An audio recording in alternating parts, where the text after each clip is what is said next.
Starting up. Taiwan Special, episode 1 for the week. I'm going to talk about what's going on in Hong Kong. I'm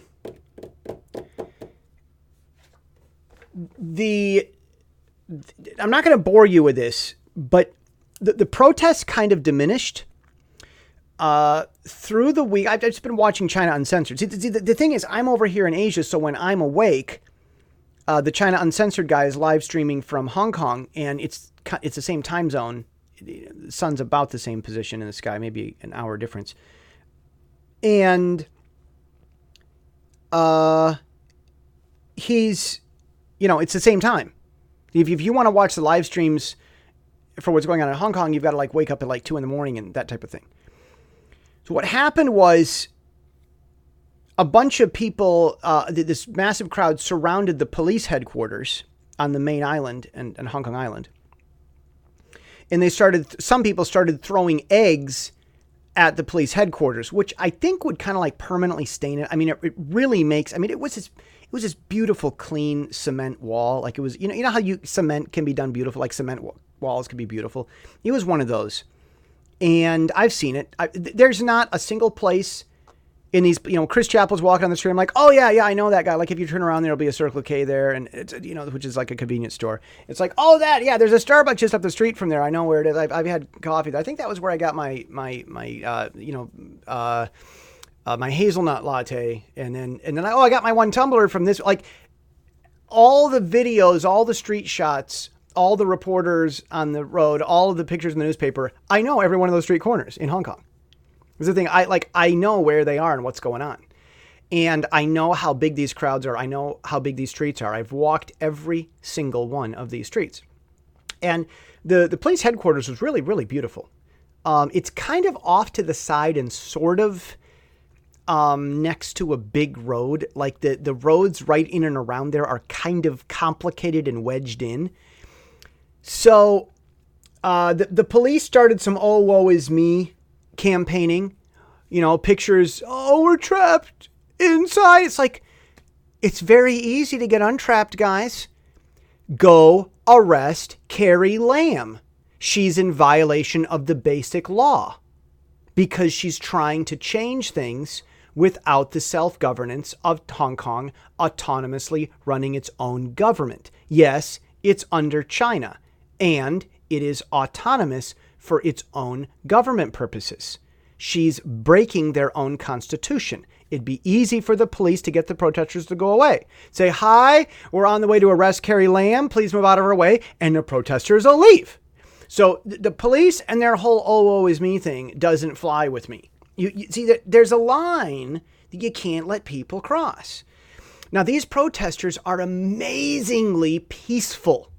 Throwing eggs was just to make this formerly beautiful police station look ugly as it deserves for what it's become. Hong Kong police used to be really, really wonderful, but then, watching them start to go out, after the people, they're peaceful protesters. It's very sad. It's very, very sad to watch. Okay, so they were there around the police headquarters for a while, and the thing is, they're not centrally organized. They just know, how to do stuff. It's a culture. They're a family. Trying to fight the protesters in Hong Kong is like trying to fight French soldiers in Napoleon's revolution. Napoleon was an administrative genius within his military because he didn't command every single battle of his military. Napoleon... people say, Napoleon means bad, angry. I have to be upset when I hear his name. Wait, no. No. There are a lot of bad problems with Napoleon, mainly that he didn't know when to stop. Pardon me for the pop culture reference, but Daenerys Stormborn Targaryen from Game of Thrones, she was heavily modeled after Napoleon. She had a Napoleonic complex. She was a conqueror. Her friend and trusted guardian, Sir Jorah, told her that. He said, "You're a conqueror, Khaleesi." And, Napoleonic complex is a problem, and there are many problems, with Napoleon. But The reason he went as far as he did is because he knew how to deal with battles. You don't. The way a leader must deal with the battles is to put like-minded people in charge. Loose control, loose, L-O-O-S-E, loose control.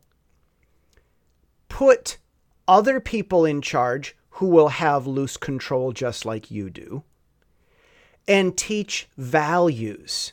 Teach what the big goal in the overall war is like. He had these mini armies just running all over the place, and his only orders for them were win the war. The bad guys are over there. We got to go get them, and look out for each other. Don't lose. Like that. That was kind of how Napoleon commanded his forces, and. I mean, back to Game of Thrones, pop culture reference. What was his name? Stark. Who is the Stark kid that ended up getting his head cut off? It doesn't matter, whatever. The kid that eventually dies was leading this revolt, and it was a problem, but he wasn't communicating to his leaders what the big goal was. He would just give them orders without telling them what the big picture was. And so they naturally operated like a good army would. Oh, there's the enemy. Let's get him. Instead of telling all his people what the big picture was. And there have been critiques on that. Why can't I remember the Stark guy's name? It doesn't matter. Okay. So the people in Hong Kong are heavily modeled. Like they follow, Napoleon was a liberator. In France, there was all this this old aristocracy that was oppressing the people, and Napoleon was bringing the concept of freedom. There was some revolution stuff there. Now, it got ugly, and they were lobbing off heads, and that was the terror, and it brought its own form of oppression, and he didn't know how to rule and lead a peaceful people.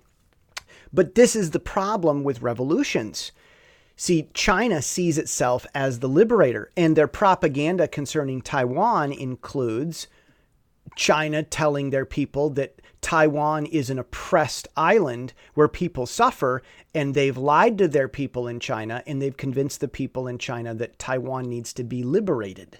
So, anyhow, this is neither good nor bad. I've not met one scoundrel in my life that I haven't learned great lessons from.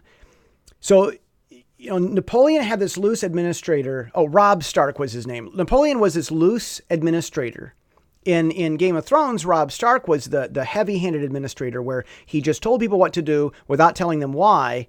And his army, had problems. They had a lot of problems and setbacks, even though they were good fighters. These Hong Kong guys, they don't have weapons. All they have are numbers. That's all they have. Numbers and cell phones. And they don't have a central plan other than just disrupt the government, draw attention. Their weapon is attention because they're not allowed to have guns. They're not allowed to have their own military. All they can do is go out and storm the streets, disrupt government, and get press attention. That's all they can do is hope for help from the rest of the world and to show people whatever is happening. So they go out in numbers. And one of the things that they've switched to after the police station, a lot of people need to go back to work. They can't just, not work. One of the things that they're doing is going after a building. Chris Chappell said that just a few hundred people went around one of the financial buildings and basically shut down the financial building just by standing around it. So they're going around to financial buildings, getting people's attention, just trying to get attention. So that's kind of what's been happening in Hong Kong. Another thing, two other things that I understand as I follow this is inside China, apparently, China is drastically misreporting what's happening in Hong Kong. They're not reporting much about it. China is heavily censored. Quartz did a video on this, and I linked to that in the Pacific Daily Times, the cadence for this week. You can go check that out.